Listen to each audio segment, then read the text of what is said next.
thank you for tuning in to another episode of the Goodrich Chronicles. I am your host, Anthony Goodrich, and let's just get right into this one. Catfishing. Have you heard of that? I'm sure you have. It's been done for a long time now. But this is the first time I've ever heard of a man catfishing his wife. Yep, you heard me. Catfishing his wife. Crazy. This man is on something I couldn't even imagine doing to another person. He tormented his wife for a long time, making her think that she was talking to somebody else or somebody was after her and gaslighting her. And oh my God, this is just really, really mind-boggling. And to do this to somebody is just sinister. No other way to put it. Anyways, check out this video. Let me know what you think. Put up the video. 2023 in Broomfield, Colorado, where an officer responds to a home for a wellness check after a husband, get this, said he grew concerned over his wife's not responding to a text.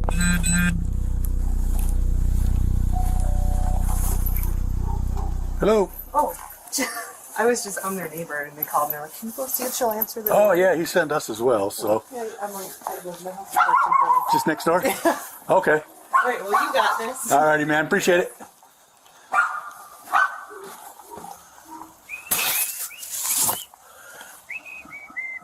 The officer finds a neighbor at the door, who investigators would later learn was called by the same man to check on his spouse.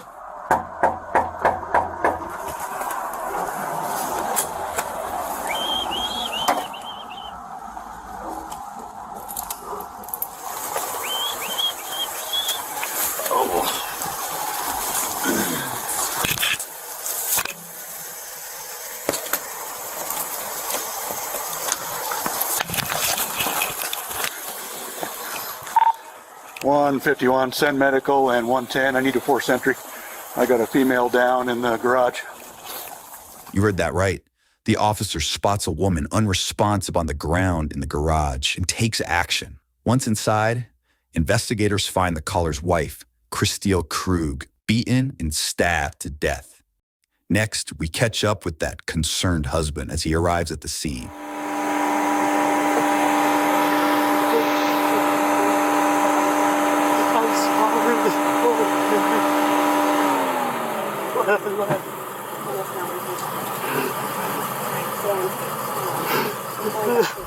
Police identify the man, seen here, as 44-year-old Daniel Krug, the victim's spouse of over 20 years.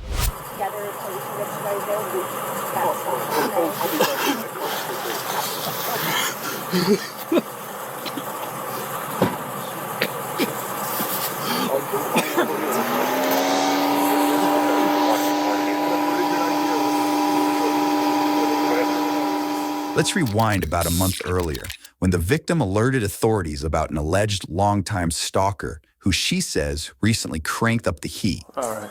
When did he pop back up? So, first text message was back in October. Okay. Just threats.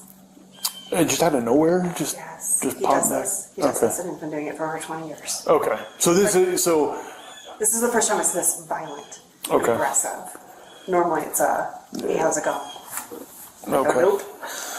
So the last contact was, I'm guessing, more than 5 years ago, just because it was I had a Facebook account at the time, and I don't have that, and haven't had it since pre-pandemic, so. Okay.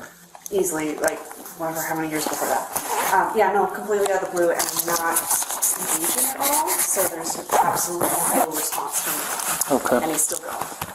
The in-person stuff that's scaring the crap out of me, and why I logged this, was starting since last Tuesday, and it's been almost every day since. Okay. I've gotten a few days break. And And it's always been text message, or has it been? And emails. Email, okay. And he's changing his phone number every single time he text messages me too. Christine explains that an ex-boyfriend from over 2 decades ago, who she says has periodically contacted her over the years, suddenly popped up again, but this time things were different. The soon-to-be victim describes explicit text messages and emails that grew to be threatening in nature, alongside inappropriate pictures too graphic to show. Next, Investigators invite the couple to the police station to get more details on the alleged stalking after they said a cryptic photo of Daniel heading into work was sent to Chris Steele's email. So anyway, that made me go, is this his number? Where is he right now? What kind of car is he? Like this was alarming. He's never said this kind of stuff to me before, so whatever. And the fact that it went so emotional is like, something's really wrong here. Then things go dark, right? And this is when I then contact you guys, because this now is escalating. This is not just threats against me, it's threats against my husband. He contacts me, and you'll see my little log that this is an email address he contacts me now from more frequently, like he actually reuses it. But he is now showing that picture that day. There's snow on the ground. My husband had only gone into work on that Tuesday for Halloween. Okay. I'm guessing that it was creepy, but not real. No, but lots of people are jerks online. Sure.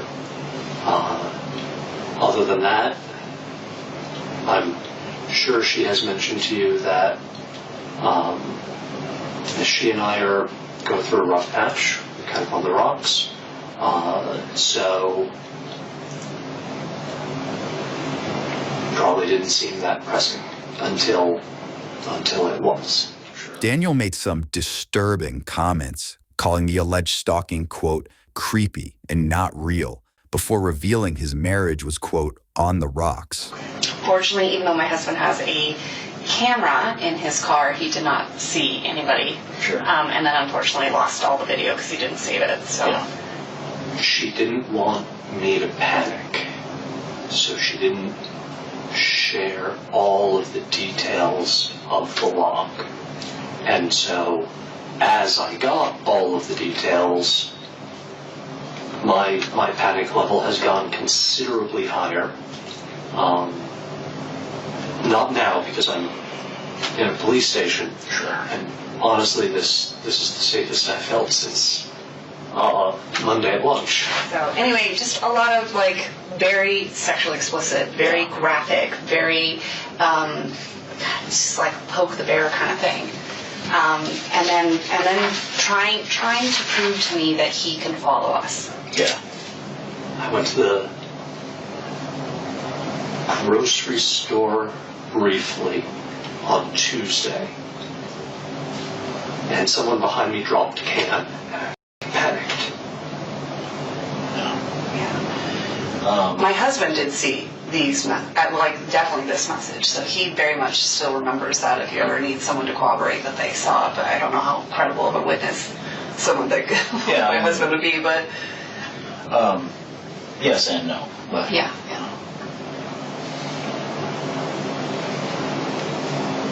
So what am I doing? I'm panicking. And I'm doing a shit job of protecting my wife. As bad as I am, I care more about her safety. yeah. Well, I can understand that 100%. I'm sorry for this. We're a mask around the kids. Absolutely. I'm sorry. Unfortunately, because this is now so distracting and so constant, and it just anytime my phone buzzes, I'm just I don't know what's coming my direction. That takes us back to December, where Daniel is caught on a surveillance camera, casually walking into work and waving at a security guard, moments before calling police. Brimfield Dispatch meeting. Hi there. My name is Dan Krug. I don't think this is an emergency, but this feels really weird. Okay. My wife isn't responding to text messages or phone calls. Okay. And we've had threats against us. We have both been targeted by a stalker. Okay. Threats have been made against my life. Okay. And threatening to kidnap her, which is why I'm nervous that she's not answering me. Yeah, I didn't protect her. I was supposed to protect her. Let them know about. She had a gun. She was supposed to.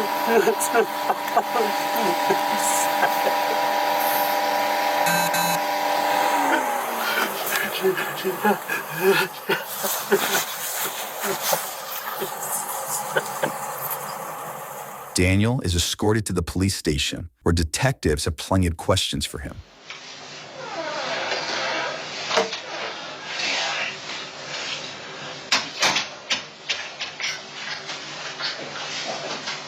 I know. Did what you said. Call police. Couldn't reach you. Call police. Did what you said. I didn't protect her. It's not your fault. I was supposed to protect her. She was rushing me out the door.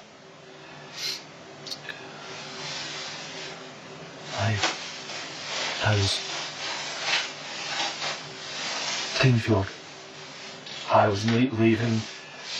She told me I had to go because she had a meeting. She was rushing me, and I went. She sent tissue, but she texted me, asking me to pick up. So I canceled or skipped my CFO meeting, so I could get, and I left her for this. And you couldn't get a hold of her. She sent you that text. And that's as much contact as you had with her today.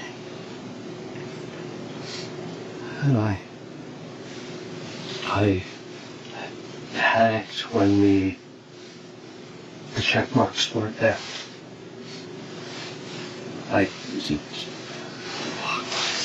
What do the check marks mean? Got it. Daniel tells his initial story to investigators, saying his wife allegedly rushed him out the door before texting him about the kids shortly before the attack. Prosecutors would later allege that Daniel sent himself the message from his wife's phone in a suspected alibi attempt. That's when he said he noticed she hadn't read the text and panicked before calling police and a neighbor. Well, you mentioned earlier that she didn't tell you about something kicks. Which one was that? Kickman. Kickman. That's what we call a sucker. Doesn't deserve it. Okay, and Midge Came up with Kickman because I remember him having a I was conversation. just gonna kick his ass. Daniel now explains the family nicknamed the alleged stalker Kickman before one detective decides it's time to read him his rights. Let's see what he has to say. We just now need to talk about your rights so we can proceed with getting the answers that we both want. Yeah. I have two different voices going through my head right now. I have my brother.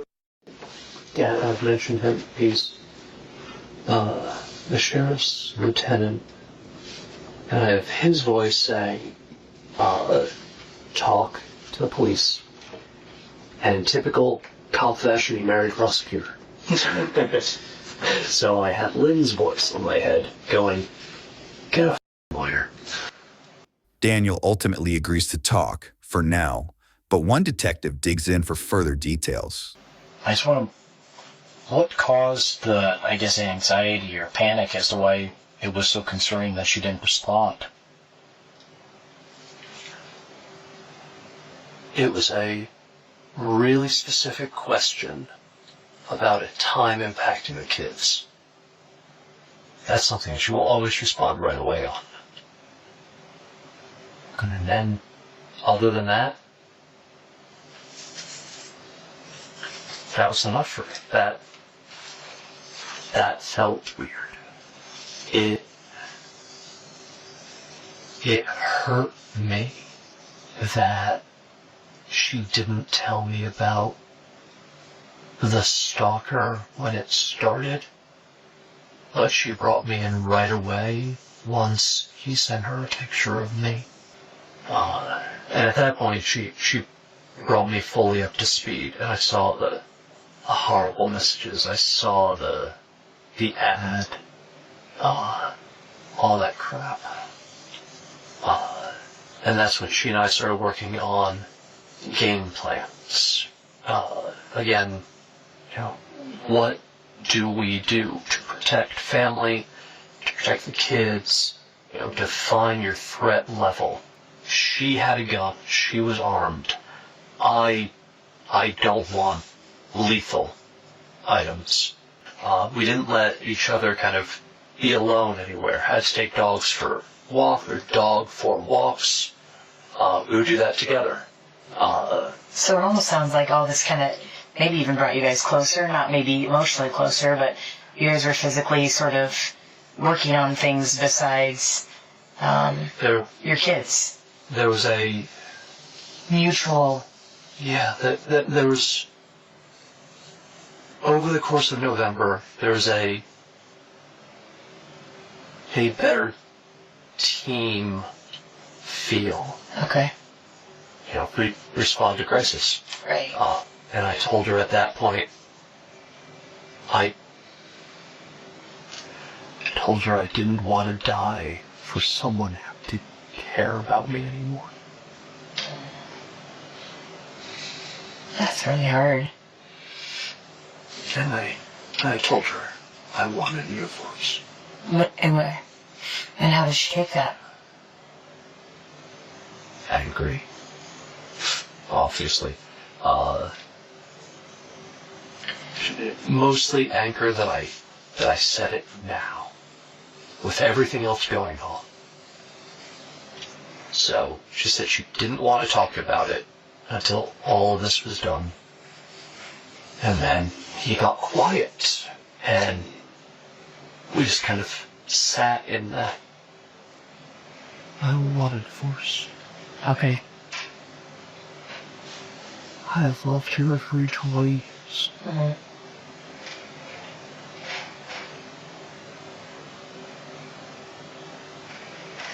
I was hurting when I said that, and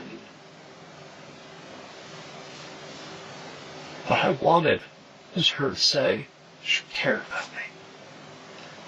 She did. What's his name? The other detective said that the cameras were turned off. That shouldn't happen. The only way that the cameras can be turned off is through the app. One of us has to hit the button. According to an arrest affidavit, multiple home surveillance cameras were not recording at the time of the incident, while another was found covered in blue painter's tape.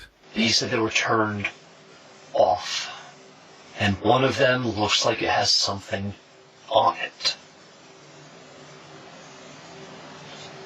So, in my brain, I'm thinking someone made a move against her.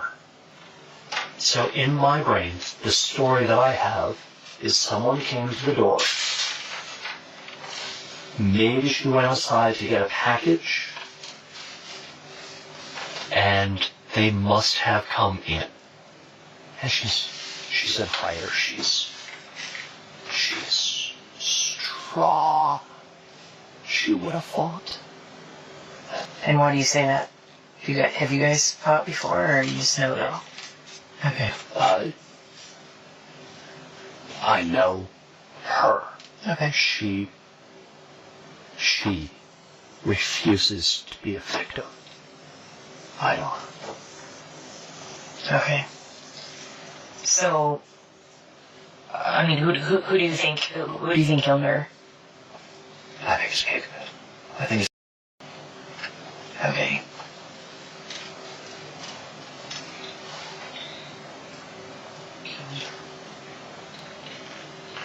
I'm sorry, that's the first time I really said that's... I'm sorry to... Well, that's what happened, and that's why we're taking this so seriously. Now, Daniel again points the finger at the alleged stalker when investigators reveal some conflicting information. What if I told you that we had already spoken with him? There's no way that he was in town today.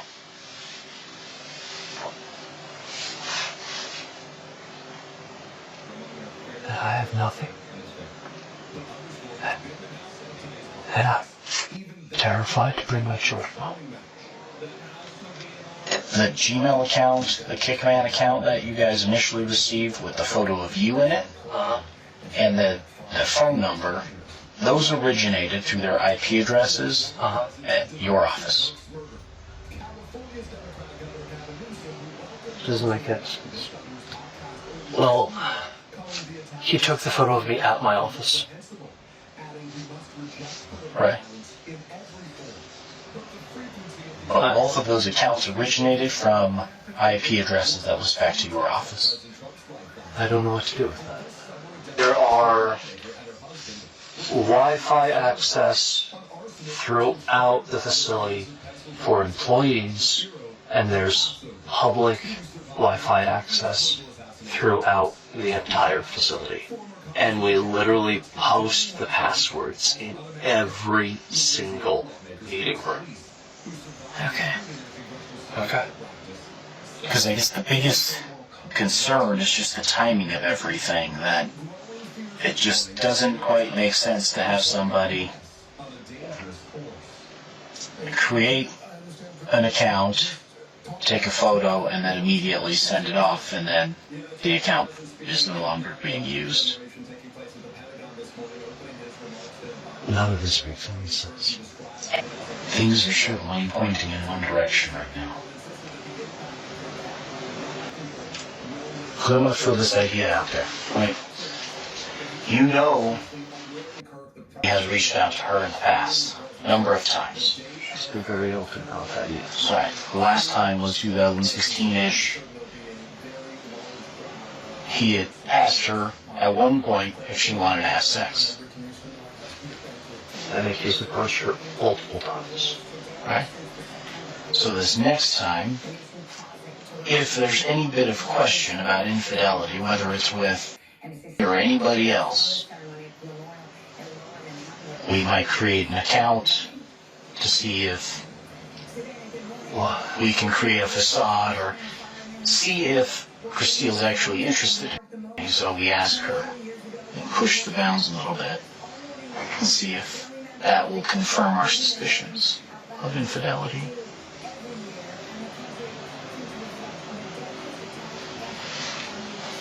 You don't get the response and the openness you once did for about 28 days, from October 2nd to October 31st. So you amp it up a little bit. Send a photo of yourself to her, an account you created. See what her response is. Maybe this started out the way that it was recorded, and then maybe it turned into something different.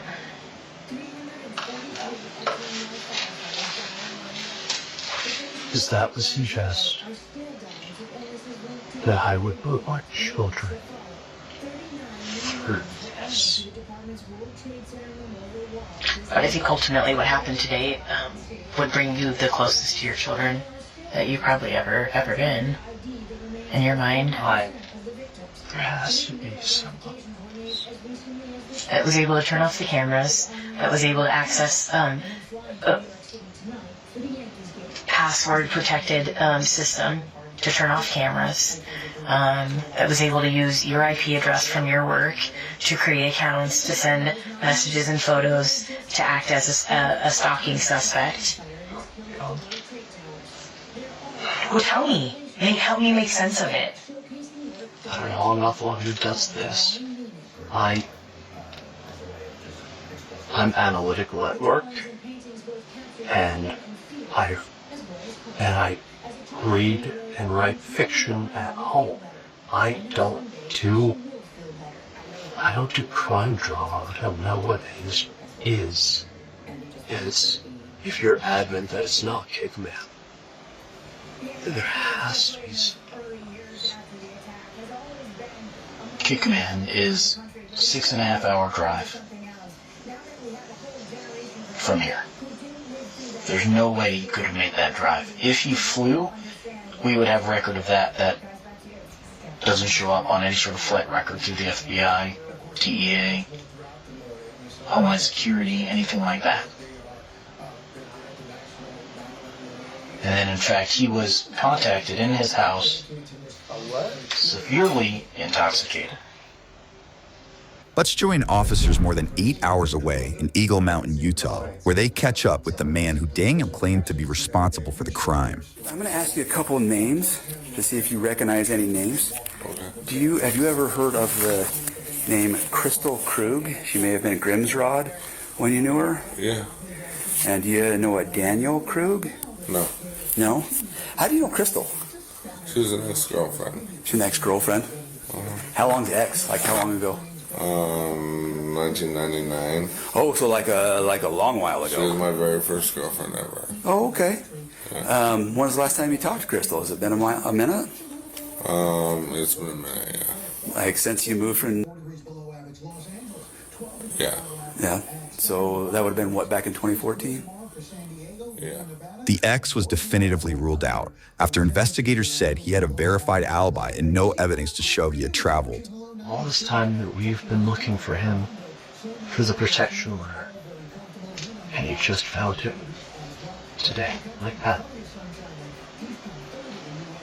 Because I've been looking at you, but I've been waiting for these records to come back.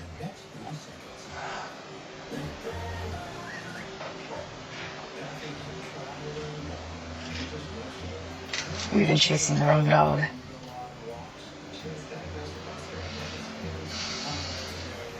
Am I under arrest? Is it? It sounds like you're accused. We have a lot of information that points your direction, and we were hoping that you could provide a legitimate explanation other than it wasn't me. We have publicly available internet. Did you say if we told you that other people you talked to that are close to your wife had expressed that she had maybe told them that she suspected you of having... She said that right to my face. That she wanted to know if it was me. And I told her no. But why would she suspect that? I don't understand how we take a leap from we haven't had a romantic relationship for a long time in our marriage to I suspect my husband is pretending to be my stalker. How does that happen? There's a missing explanation in there. There's a missing piece to that. I'd like to know what happened this morning. I'd like to know Me too. what caused you to get so upset to hurt your wife, because I believe that's what happened. I believe that you've been because there's no other logical explanation. I want to know what happened. Did she find? Did she get shots at mom? Where was she in the house? So tell me. Did she fight? Did she get shots on? Where is she in the house? We haven't been there to know, and there's only one person in this room that can tell us. Detective Kim Solda and I have been here with you.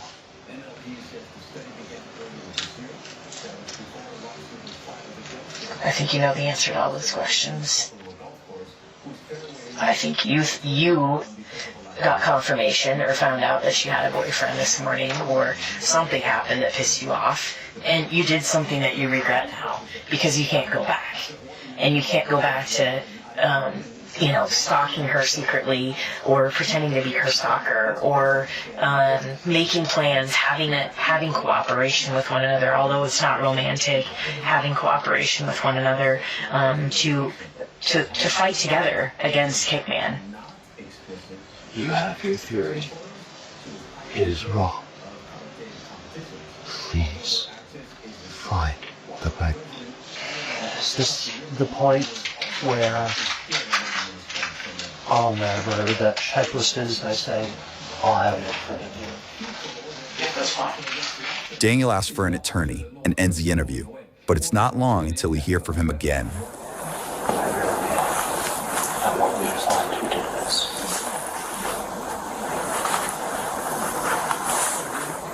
Because I don't.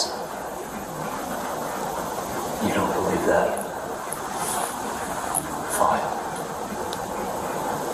Just don't stop looking elsewhere. Something. Okay?